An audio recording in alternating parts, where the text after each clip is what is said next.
तो भाई captain America की नई मूवी आ गई, हमें red Hulk versus captain America देखने को मिल गया, सैम विल्सन वाला। पर खैर जो भी हो, नई मूवी आई थी तो नए क्वेश्चंस आए थे, तो इसलिए हम लेकर आ चुके हैं वापस अपनी वही वाली video, questions after watching movie series. इसलिए इस वीडियो के अंदर बात करने वाले हैं captain America brave new world से रिलेटेड कुछ क्वेश्चंस के बारे में, जो कि मुझे इस मूवी को देखते हुए आए थे। उन क्वेश्चंस के बारे में बात करेंगे, उनके आंसर ढूंढने की कोशिश करेंगे। जिनके आंसर मुझे आएंगे मैं बता दूंगा, और जिनके आंसर मुझे ना आए आप मुझे कमेंट्स में बता देना अगर आपको समझ आए। तो चलो इन सब के बारे में इस वीडियो के अंदर बात कर लेते हैं, सारे क्वेश्चंस जान लेते हैं। और हाँ, क्वेश्चंस हैं तो स्पॉयलर्स होंगे, तो स्पॉइलर वार्निंग।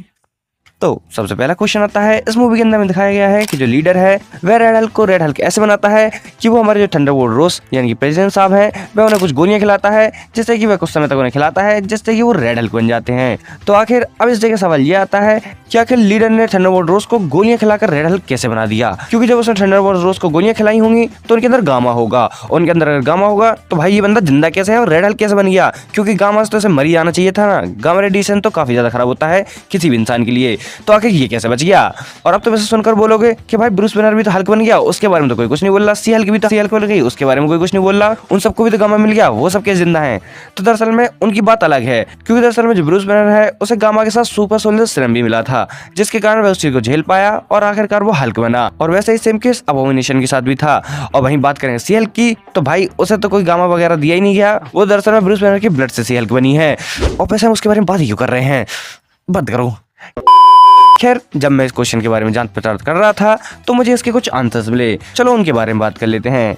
तो दरअसल में मेरे हिसाब से इसका जो आंसर है वह ये है कि दरअसल में जो थंडरबोल्ट रोस को गोलियां दी जा रही थी जिससे वो रेड हल्क मिला, उसके अंदर गामा काफी कम लेवल में होगा, यानी कि उसको गामा का इतना कम डोज दिया गया होगा कि उससे कोई प्रॉब्लम नहीं हुई। क्योंकि जैसा कि मूवी के अंदर ये बताया गया है कि वो उन पिल्स को काफी समय से खा रहा है, तब जाके उसके अंदर रेड हल्क बना है। तो हाँ, उन गोलियों के अंदर जो गामा है वह काफी कम मात्रा में होगा, तभी उसको इतना ज्यादा समय लगा उसे रेड हल्क बनाने में। और इसी के साथ अगर दूसरा कारण क्यों बने, तो दूसरा कारण यह भी है कि जो लीडर है वो दरअसल में एक जीनियस है और एक मास्टरमाइंड है, जिसके कारण जब इतनी सारी पॉसिबिलिटीज को पता कर सकता है और उसके पास इतनी सारी नॉलेज है, तो शायद से उसने कोई उपाय निकाल लिया होगा, जिसके कारण जो गामा है उसने थंडरबोल्ट्स के ऊपर कोई गलत असर नहीं करा, बल्कि उसे कुछ ज्यादा ही गलत कर दिया और रेड हल्क बना दिया। और वैसे भी जो लीडर है वह गामा के बारे में बहुत कुछ जानता है, ब्रूस बैनर के साथ भी उसने बहुत कुछ पता करा है, और सही साथ उसके भी जो दिमाग के साथ खेला हुआ है वो भी तो उसका गामा की वजह से ही हुआ है, तो इसलिए उसके पास गामा से रिलेटेड काफी नॉलेज होगी। अब हम बढ़ते हैं नेक्स्ट क्वेश्चन की ओर, बकी पॉलिटिशियन कैसे बन गया? तो दरअसल में इस मूवी के अंदर में दिखाया गया है कि जो बकी वांस का कैरेक्टर है वो कुछ समय के लिए इस मूवी के अंदर आता है और वो हमारे कैप्टन अमेरिका से मिलता है, जहाँ पर हमें यह बात बताई जाती है कि जो बकी है अब वह पॉलिटिशियन बन चुका है, जिसके बारे में वो जो लड़की रहती है वो भी बात कर रही होती है। तो दरअसल में अब सवाल यही आता है कि आखिर हमारा विंटर सोल्जर पॉलिटिशियन कैसे बन गया? क्योंकि दरअसल में ये बंदा तो हाथ पैर चलाकर काम निपटाने वाला बंदा है, ये दिमाग कहाँ से चलाने लग गया? नहीं मतलब चला सकता है, पर खैर ये तो हाथ पे चलाता था ना, दिमाग कैसे चला रहा है? तो मुझे लगता है शायद से वो परेशान हो गया होगा, बहुत समय से बोल रहा होगा कि अरे बहुत लड़ाई लड़ ली, अब मैं थोड़ा दिमाग से लड़ूंगा, तो इसलिए शायद से वो पॉलिटिशियन बन गया है। क्योंकि दरअसल में जो थंडरबोल्ट्स मूवी का ट्रेलर दिखाया गया था उसके अंदर भी हम देखते हैं उसे कि वो कहीं पर पार्टी वगैरह में गया होता है, वहाँ पर भी अलग पता चल रहा होता है कि पॉलिटिशियन वगैरह बन चुका है या फिर बनने में लगा हुआ है, अपने चुनाव वगैरह की तैयारी कर रहा है, उसमें भी देख के यही लगता है। पर बाद में अगर तुम देखो तो उसी ट्रेलर में यह भी चीज़ दिखाई जाती है कि उसकी लड़ाई वगैरह चल रही होती है और वह वापस अपने खून खराबे में उतर आता है।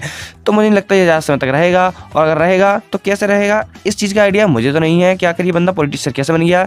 ये बंदा तो 110 साल का है, कितनी अलाउड होती है पता नहीं, पर खैर जो भी हो इसका आंसर तो मेरे पास नहीं है। तुम्हें इसका आंसर क्या लगता है मुझे कमेंट्स बता देना, नहीं तो थंडरबोल्ट्स मूवी में तो पता चल ही जाएगा।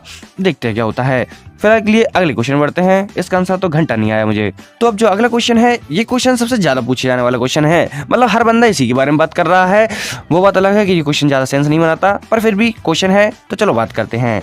तो ये क्वेश्चन है कि दरअसल में जो रेड हल्क है वह जब रेड हल्क बनता है तो आखिर उसकी पैंट क्यों नहीं जलती? क्योंकि जैसा कि हमें बताया गया है कि जो रेड हल्क है वह हीट फेंकता है, वह जमीन पर बिछी हुई कारपेट वगैरह को भी जला देता है, तो आखिर उसकी पैंट क्यों नहीं जली? उसके सारे कपड़े जल गए पर उसकी पैंट बच गई, ऐसा क्यों?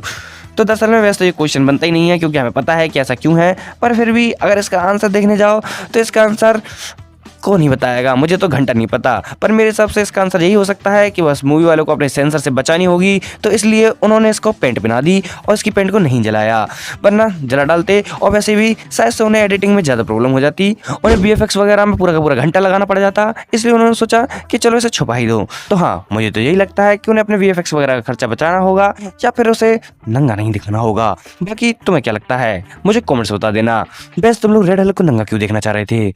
अलग ही फैंटेसी है तुम्हारी। अब बढ़ते हैं अगले क्वेश्चन की ओर। तो नेक्स्ट क्वेश्चन आता है कि आखिर इस मूवी के अंदर में दिखाया जाता है कि जो थंडरबोल्ट रोस हैं वे हमारे कैप्टन अमेरिका को बुलाते हैं और उनसे बोलते हैं कि आओ हमको ज्वाइन कर लो। जिसके बाद रोस उनसे बोलते हैं कि तुम्हें वापस अपनी एवेंजर्स की टीम बनानी होगी जैसे कि पहले थी, ताकि हम लोग बढ़िया से लड़ाइयाँ कर सकें। और इस बात के होने के कुछ समय बाद ही जब हमारे सेकंड नंबर के कैप्टन अमेरिका थंडरबोल्ट रोस पे हमला कर देते हैं, तो उसके बाद ही वो कैप्टन अमेरिका से मना करने लग जाते हैं कि नहीं, मैं तो बकलोली कर रहा था, मुझे तुम्हारे साथ हाथ ही नहीं बढ़ाना, मुझे तुम्हारे साथ कोई दोस्ती नहीं करनी, ना ही कोई हमारा समझौता हुआ है, भाड़ में जाओ।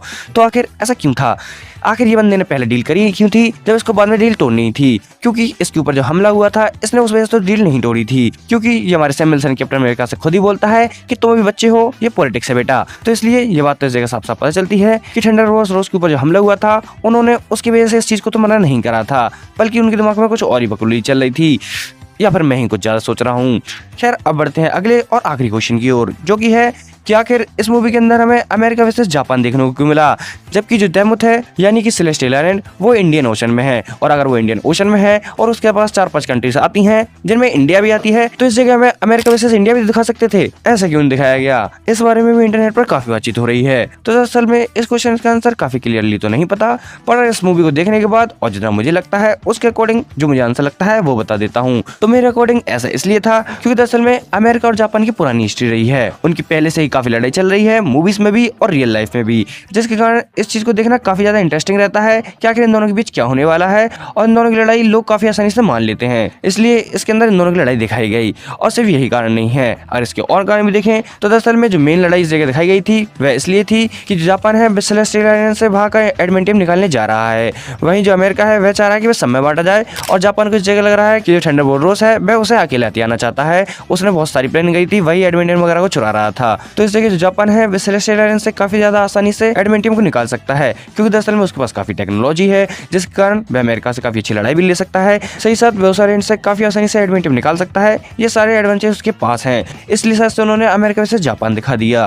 बाकी अगर वो इंडिया भी दिखा देते तो मजा आ जाता, मतलब यहाँ की पब्लिक तो पागल हो जाती, कहते मतलब अमेरिका को बॉयकॉट ही कर डालते, मूवी को भी बॉयकॉट ही कर डालते। बाकी इस सब के अलावा ये बस एक क्रिएटिव चॉइस भी हो सकती है कि बस उन्होंने क्रिएटिव चॉइस लिया कि उन्हें अमेरिका से जापान दिखाना है और उन्होंने दिखा दिया, बस बेसिकली यही हुआ हो, कोई ज्यादा बड़ा दिमाग ना चलाया हो इस जगह। बाकी तुम्हें इस जगह क्या लगता है, और अगर तुम्हारी भी कुछ क्वेश्चंस हो तो मुझे कमेंट से बता देना, उनके बारे में हम कमेंट सेक्शन में जरूर बात करेंगे। बाकी फिलहाल के लिए मैं चलता हूँ, वीडियो पसंद आई वीडियो लाइक कर देना, चैनल को भी सब्सक्राइब कर देना, क्योंकि मैं ऐसी इंटरेस्टिंग वीडियोस इस चैनल पर लाता रहता हूँ। बाकी मैं आपसे मिलता हूँ नेक्स्ट वीडियो में, तब तक के लिए देखते रहिए NRTverse। और इसी के साथ साथ अगर आप चैनल को इंटरेस्टिंग वीडियोस देखना चाहते हो तो आपके सामने 2 वीडियो शेष हो रही होंगी, आपको जो वीडियो पसंद आए उस पर क्लिक कर आप वह वीडियो देख सकते हो।